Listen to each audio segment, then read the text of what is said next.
Avec le chêne vert et son cousin nain, le chêne kermès, le cad est un des arbres les plus emblématiques de la garrigue dont on a tort de parler au singulier. Le cad, Genévrier oxycèdre, Juniperus oxycedrus, pour les disciples de Linné, a été la source de nombreux usages paysans dont certains persistent de nos jours. Si les cônes de ce conifère sont comestibles frais, là n'est pas son talent principal. Pour autant, bien malin serait celui qui pourrait dire lequel des usages qu'il permettait était le plus important. Nous ne trancherons pas cette question de trop peu d'intérêt ici. Alors, déroulons la liste des offrandes du seigneur Cad à celles et ceux qui crapahutaient dans les garrigues jadis. Commençons par cette huile.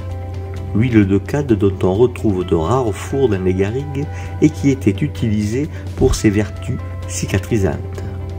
Les bergers l'utilisaient pour traiter la gale des moutons dont les croûtes démangeaient tant que les bêtes se grattaient jusqu'au sang et en crevaient.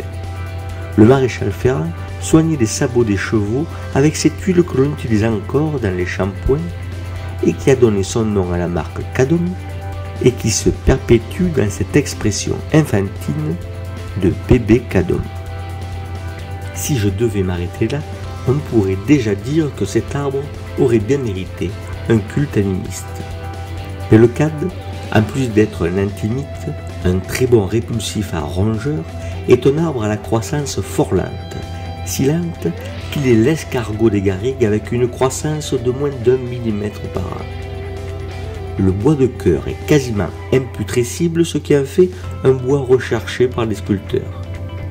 Torturé par la vie, le cad s'adapte, se tord, se déploie dans le champ des possibles, il fait sa place où il peut et prolifère dans les garrigues alors qu'il est devenu rare et protégé en Wallonie.